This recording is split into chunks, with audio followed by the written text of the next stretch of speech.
जय हिंद। आज हम लोग देखने वाले हैं rational number and irrational number, that is परिमेय संख्या एंड अपरिमेय संख्या। दोनों को देखने वाले हैं। परिमेय संख्या है क्या और अपरिमेय संख्या क्या है। बहुत कंफ्यूजन होता है, तो एक बार देख लो, कभी कंफ्यूजन नहीं होगा। तो देखते हैं परिमेय संख्या और अपरिमेय संख्या क्या है, that is rational number and irrational number. ठीक है, तो परिमेय संख्या जिसको इंग्लिश में क्या बोलते हैं, रेशनल नंबर। ठीक है, तो देखते हैं ये है क्या। तो जिस नंबर को क्या बोला है, जिस संख्या को p बाय क्यू के रूप में लिखा जा सके, जिस संख्या की यानी कोई भी संख्या हो, वो ऐसा कोई भी संख्या जिसे p बाय क्यू के रूप में, किसके रूप में, p बाय क्यू के रूप में लिखा जा सके, उसे परिमेय संख्या कहते हैं, यानी रेशनल नंबर कहते हैं। जहां उसमें कंडीशन भी है, यानी हर एक वो नंबर जिसको हम लोग p बाय क्यू के रूप में लिख सकते हैं उसे परिमेय संख्या कहते हैं। लेकिन एक कंडीशन है, क्या कंडीशन है, कि p और q पूर्णांक होना चाहिए।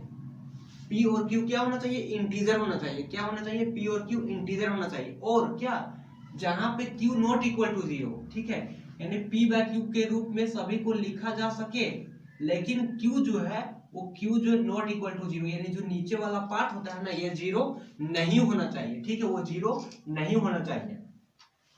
कुछ एग्जांपल देख लेते हैं। ठीक है, जैसे 0, क्या 0 एक परिमेय संख्या है? बिल्कुल है, एकदम है। क्यों? क्योंकि इसको जो है वो p बाय क्यू के रूप में लिख सकते हैं। नीचे कुछ नहीं है, मतलब क्या है, 1, यानी p बाय क्यू के रूप में लिख सकते हैं। और हमारा कंडीशन भी फॉलो हो रहा है कि p और q पूर्णांक होना चाहिए, यानी 0 भी पूर्णांक है, q भी जो 1 भी क्या है, वो पूर्णांक है। दोनों क्या है, वो इंटीजर है।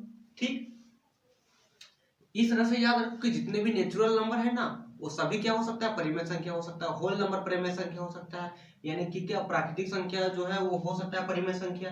और क्या पूर्ण संख्या भी हो सकता है, जितने भी पूर्णांक वो भी क्या हो सकता है, परिमेय संख्या होना चाहिए, होगा। लेकिन एक कंडीशन क्या है कि q नॉट इक्वल टू 0। ठीक है, जैसे जैसे कि क्या 37, ये क्या परिमेय संख्या है? बिल्कुल है।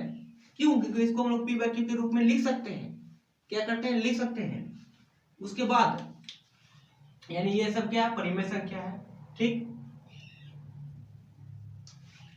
क्या इसके बाद जो है वो 3/4, क्या ये परिमेय संख्या है? बिल्कुल है। क्यों? क्योंकि 3 और 4 दोनों क्या है, दोनों क्या है, वो इंटीजर है, दोनों क्या पूर्णांक है। और q not equal to 0, q 0 भी नहीं है, मतलब कि क्या ये परिमेय संख्या है। ठीक है, यानी रेशनल नंबर है। क्या इसको हम परिमेय संख्या बोलेंगे? नहीं बोलेंगे। क्या इसको हम लोग परिमेय संख्या बोलेंगे? नहीं बोलेंगे। क्यों? क्योंकि हम लोगों ने क्या बोला था डेफिनेशन में कि p और q पूर्णांक होना चाहिए, और q नॉट इक्वल टू 0, क्या लिखा हुआ, q 0 के बराबर नहीं होना चाहिए। देखो यहाँ पे q 0 है, मतलब कि 1/0 क्या है, ये परिमेय संख्या नहीं है। ठीक है, इसके बाद और एग्जांपल लेते हैं। क्या 0.47, क्या ये परिमेय संख्या है? परिमेय संख्या है कि नहीं? एकदम है। क्यों? क्योंकि इसको हम लोग जो है वो बट्टे के रूप में जो है वो लिख सकते हैं, पॉइंट हटा के 2 0 बैठा देंगे। तो क्या ये परिमेय संख्या है? बिल्कुल है। और भी बहुत सारे एग्जांपल ले सकते हैं। क्या 0.414141 डॉट डॉट डॉट डॉट, क्या ये परिमेय संख्या है? परिमेय संख्या है या नहीं है? ये परिमेय संख्या है, एकदम है। क्यों? क्योंकि देखो यहाँ पे रिपीट कर रहा है, 41414141 रिपीट कर रहा है। हम लोग जानते हैं कि रिपीटिंग जो संख्या रिपीट कर रहा है या तो टर्मिनेट हो रहा है, उसे हम लोग परिमेय संख्या कहते हैं। लेकिन जो नॉन रिपीट होगा, यानी जो कि नॉन रिपीटिंग और नॉन टर्मिनेटिंग, जो ना तो रुकेगा और ना ही वो रिपीट करेगा, तब उसको हम लोग अपरिमेय संख्या बोलते हैं। ठीक है, लेकिन ये क्या कर रिपीट कर रहा है, और रिपीट कर रहा है मतलब कि क्या, ये परिमेय संख्या। देखो 0.41, इसको लोग p बाय q के रूप में लिख सकते हैं। कैसे लिख सकते हैं?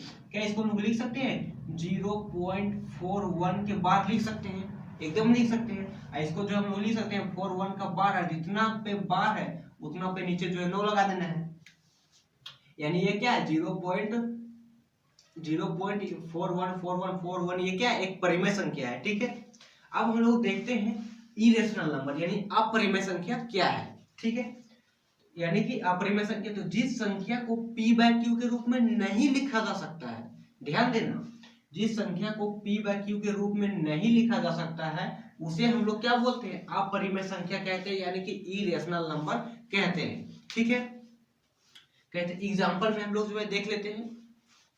एग्जांपल से इस तरह से याद रखो कि जितनी रूट वाली संख्या होती है ना वो सभी अपरिमेय संख्याएं होती है, लेकिन हाँ रूट वाली जो रूट से बाहर आ जाएगा वो अपरिमेय संख्या नहीं है। जैसे जैसे कि √8 ये क्या है, ये अपरिमेय संख्या रूट से बाहर ना, इसका क्या हो जाएगा, इसको निकालेंगे तो 2√2 आ जाएगा। ठीक, तो ये रूट में ही रहेगा, मतलब रूट से बाहर में है, तो ये क्या है, एक अपरिमेय संख्या है। ठीक है, लेकिन जो रूट से बाहर आ जाएगा, जैसे जैसे √4 को देखते हैं तो ये क्या बाहर आ जाएगा, यानी इसका आंसर 2 हो जाएगा। और 2 क्या है, परिमेय संख्या है। जो रूट में अंदर रहेगा वो बाहर नहीं आएगा ना, वो सब क्या है, अपरिमेय संख्या। जैसे जैसे √2 ये क्या है, एक अपरिमेय संख्या। √3 ये क्या है, एक अपरिमेय संख्या। पाई भी क्या है, पाई का नाम आप लोग सुने होंगे, जिसका वैल्यू हम लोग 22/7 लेते हैं। अब 22/7 ले देख के अब ये मत बोलिएगा कि वो क्या है, एक परिमेय संख्या है। 22/7 एक्चुअल में उसका वैल्यू नहीं, वो जस्ट मान लिया गया है। ठीक है, वो क्या है, एक अपरिमेय संख्या है, क्योंकि वो जो है ना तो जब पाई 22/7 को जब हम लोग भागा देंगे ना, तो वो ना तो वो जो रिपीट करेगा और ना ही वह रुकेगा। ठीक है, यह क्या है, एक अपरिमेय संख्या है। पाई क्या है, एक अपरिमेय संख्या है। ठीक है, √2 √3 और भी बहुत सारा एग्जांपल हो सकता है, √7 ये सब क्या है, एक अपरिमेय संख्या जो रूट से बाहर नहीं आएगा, जिसको p/q के रूप में नहीं लिखा जा सकते। ये क्या देखें, √7 क्या है, एक अपरिमेय संख्या। ये सब नंबर क्या है, अपरिमेय संख्या है। ठीक है, तो परिमेय संख्या और अपरिमेय संख्या यानी कि रेशनल नंबर और इरेशनल नंबर में कंफ्यूजन नहीं होगा। आशा करता हूं कि पूरी तरह से समझ में आ गया, तो अब कभी जिंदगी में कंफ्यूजन नहीं होगा। ठीक है, अब हम लोग मिलेंगे नेक्स्ट वीडियो में। धन्यवाद।